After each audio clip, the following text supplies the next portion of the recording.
Assalamualaikum Ibu. Waalaikumsalam. Silakan duduk. Mohon maaf sebelumnya. Ada apa Bu Ibu? Ada yang bisa saya bantu? Mempersiapkan rapat mengenai evaluasi kinerja perusahaan kita. Baik Bu, rapat akan dilaksanakan kapan Bu dan di mana? Rapat akan dilaksanakan pada tanggal 15 Juli jam 8 di ruang meeting kantor. Baik, saya akan sampaikan kepada rekan kerja PT Maju Bersama. Ya.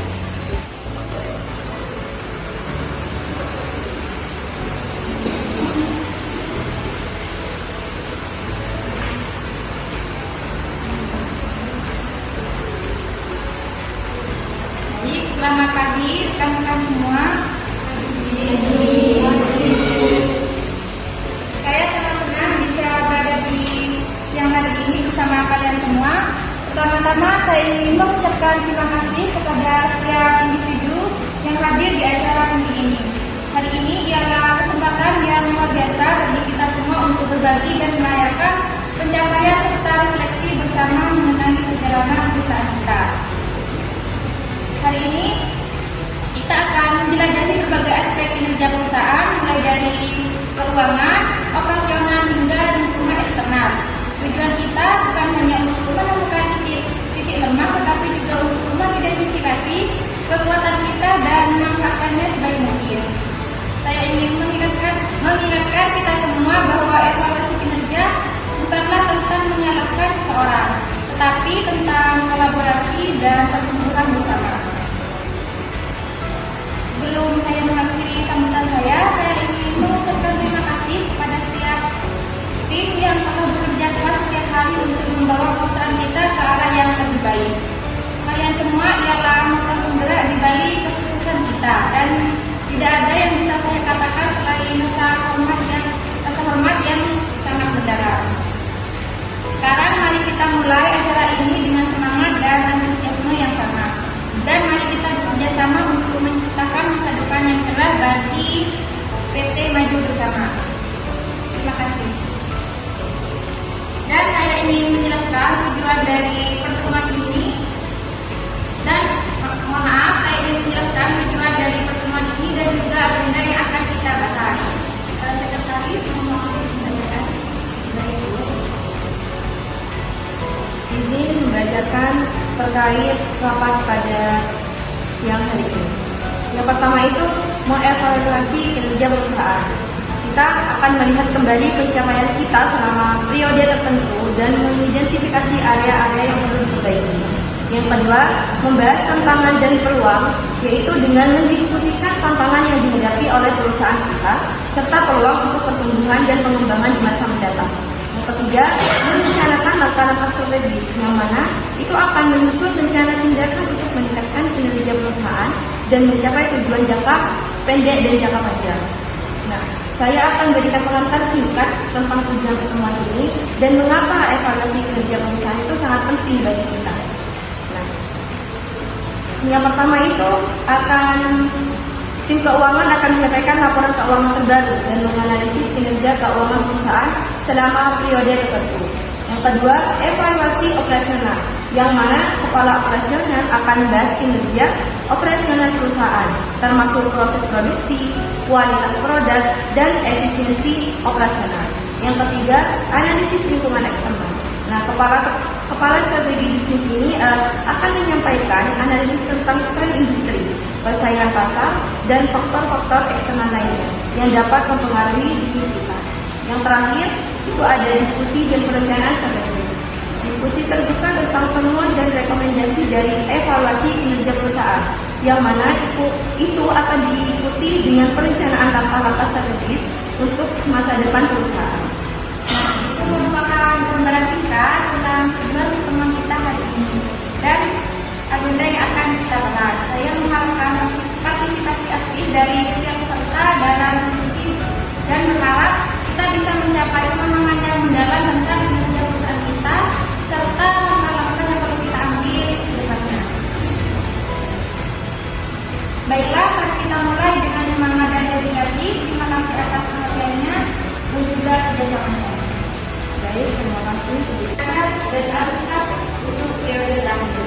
Mari kita langsung masuk ke dalam pembahasannya. Nah, ini adalah laba bersih perusahaan kita selama periode terakhir. Seperti yang dapat rekan lihat, kita mencatat pendapatan sebesar 50 miliar dan biaya operasional sebesar 30 miliar. Ini menghasilkan laba bersih sebesar 50 miliar. Namun perlu diingat bahwa laba bersih ini mengalami penurunan sebesar 30% dibanding periode yang sama tahun. Nah, sekarang mari kita lihat terhadap perusahaan kita sebagaimana yang sudah saya share materi pada kalian.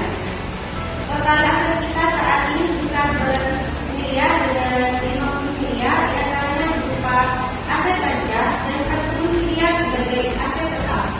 Total kewajiban dan ekuitas pemilik adalah 30 miliar dengan 35 miliar diantaranya merupakan kewajiban raja dan 40 miliar merupakan ekuitas pemilik. Terakhir, mari kita lihat arus kas perusahaan kita.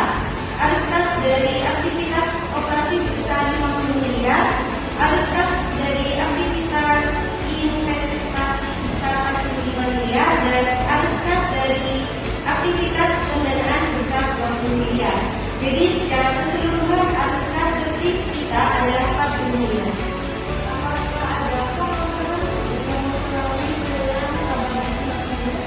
Ya, ada beberapa faktor yang berkontribusi terhadap penurunan laba bersih kita ini.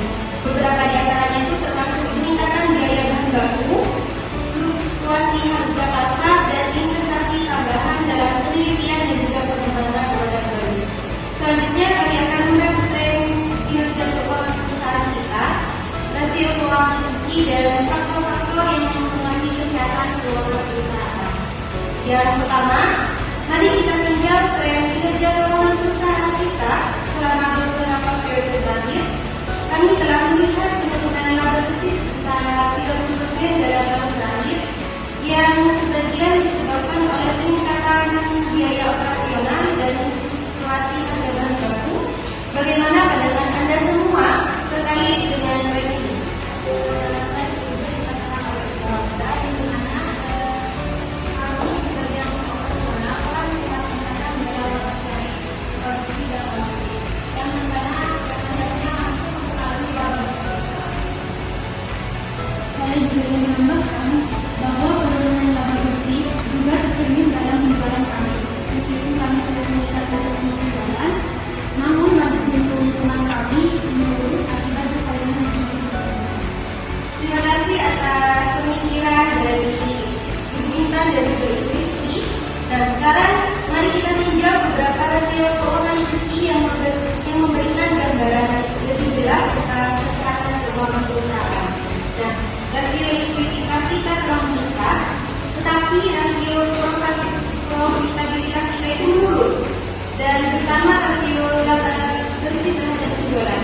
Bagaimana terkait pendapat Anda semua terkait ini? Menurut saya, penurunan rasio profitabilitas ini bisa jadi akibat dari peningkatan biaya produksi dan penurunan harga jual dari produk kita. Tapi mungkin perlu menjauh kembali strategi harga dan efisiensi operasional kami. Saya setuju dengan Rizka. Mungkin juga ada perluasan pelatihan untuk meningkatkan kualitas kinerja dan mengurangi biaya kerja produksi negara. Terima kasih atas ulasan rekan bisnis sekalian. Terakhir, mari kita bicarakan faktor-faktor eksternal yang mempengaruhi kinerja keuangan kita, seperti perubahan dalam regulasi industri dan juga tren pasar. Bagaimana pandangan rekan-rekan semua terkait masalah ini? Saya ingin berpendapat bahwa jadi perubahan teknologi dan juga regulasi yang juga Dipersilahkan. sama sekali ya.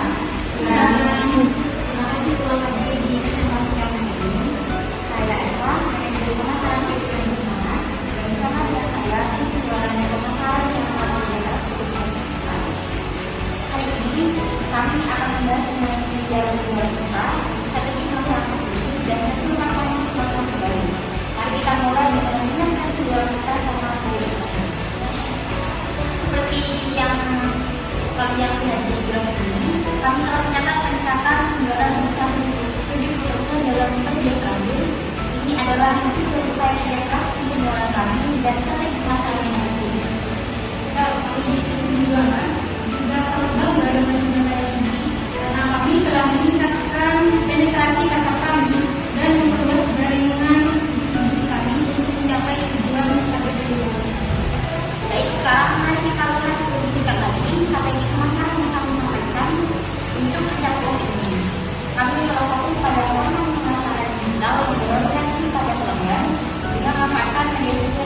lain. Kami juga telah membuka kampanye pemasaran yang fokus pada nilai-nilai merek dan keunggulan kita, kemana hal ini termasuk penggunaan kosmetik pelanggan dan konten kreatif untuk meningkatkan kesadaran merek dan membangun hubungan yang aman. Kami juga ingin menyoroti upaya kolaborasi antara tim penjualan dengan tim pemasaran dalam mengidentifikasi peluang pasar dan menyusun strategi pemasaran yang sesuai dengan kebutuhan masyarakat. Level industri, kolaborasi antara tim penjualan dan pemasaran telah menjadi kunci kesuksesan kami. Kami telah bekerja sebagai satu tim untuk mencapai tujuan bersama dan memberikan nilai tambah kepada bagian kami. Terima kasih atas presentasi yang informatif, Ibu Eva dan Ibu Rizky. Nah, apakah ada pertanyaan sebelum kita lanjut? Tidak ada. Baik, selanjutnya kami di sini akan melakukan analisis pencapaian target penjualan, pangsa pasar dan kuasa produk kita. Baik, kita mulai dengan melihat pencapaian target penjualan kita selama periode ini. Seperti yang kalian lihat di grafik ini, kita telah mencapai 50% dari target penjualan kita untuk periode ini. Meskipun ada peningkatan dibandingkan dengan periode sebelumnya, masih ada ruang untuk peningkatan agar kita dapat mencapai target yang kita berikan. Lebih berkembang, kita juga perlu meningkatkan upaya pemasaran dan penjualan kita untuk mencapai target yang telah ditetapkan. Dan kami juga mengevaluasi strategi penjualan kita dan mencari peluang baru untuk meningkatkan penjualan. Baik, sekarang mari kita menjawab pasar kita. Bagaimana perkembangan pasar kita dalam misi ini? Meskipun kita telah berhasil mempertahankan pasar kita harus berhati-hati terhadap persaingan yang semakin ketat. Kita perlu fokus pada diversifikasi produk dan layanan kita untuk mempertahankan dan menjaga pasar kita. Saya ingin menambah bahwa pentingnya memiliki kekuatan pelanggan dalam analisis ini. Apakah ada umpan balik atau keluhan dari pelanggan yang perlu kita perhatikan? Baiklah, mari kita tinjau data kepuasan pelanggan kita.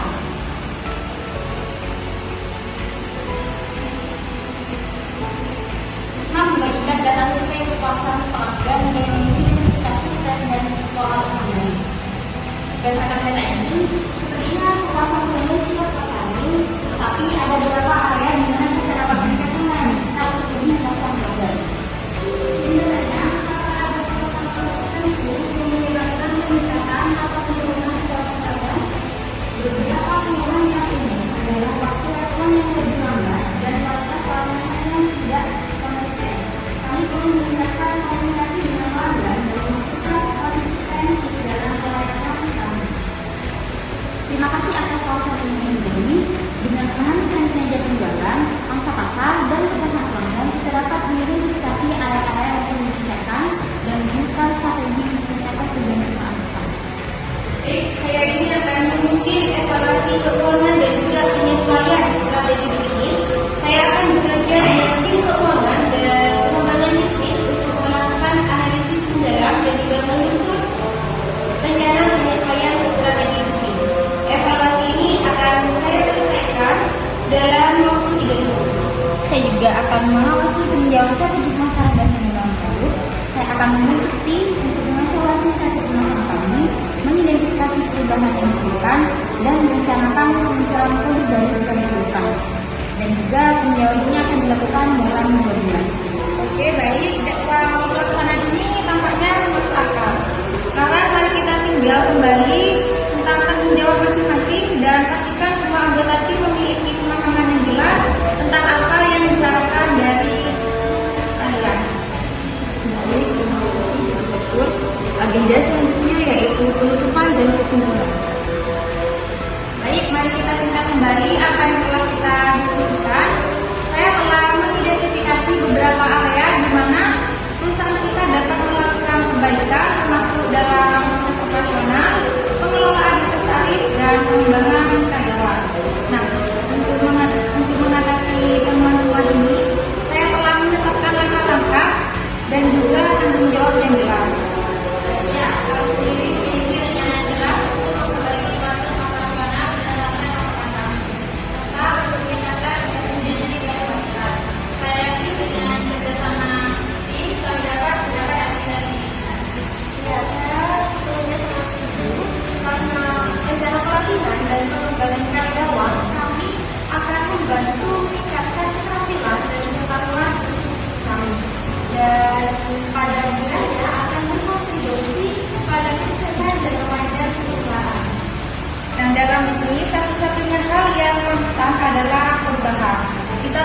melihat bagaimana dinamika pasar dan persaingan terus berubah dalam beberapa tahun terakhir. Oleh karena itu penting bagi kita untuk selalu memantau lingkungan eksternal kita secara berkala dan siap untuk merespon perubahan tersebut dengan cepat dan efektif. Ya, perubahan dalam perilaku dan preferensi pelanggan dapat mempengaruhi strategi pemasaran dan penjualan kita. Akan tetapi tanpa pengetahuan yang cermat, kita juga ketinggalan dan kehilangan peluang. Selain itu, saya lihat perubahan dalam teknologi dan proses operasional juga dapat mempengaruhi efisiensi dan produktivitas kita. Kami harus siap untuk mengadopsi teknologi baru dan memperbarui proses kami sesuai dengan kebutuhan. Benar sekali, kepala operasional, fleksibilitas adalah kunci untuk bertahan dan berkembang dalam lingkungan bisnis yang dinamis seperti yang kita hadapi saat ini. Kita perlu memiliki rencana cadangan serta kemampuan untuk beradaptasi dengan cepat terhadap perubahan yang akan juga. Saya setuju sekali karena penting bagi kita untuk memiliki model keuangan yang fleksibel dan mengantisipasi kemungkinan skenario yang berbeda. Ini juga akan memungkinkan kita untuk mengambil tindakan yang tepat saat dibutuhkan. Baik, terima kasih dengan pendekatan ini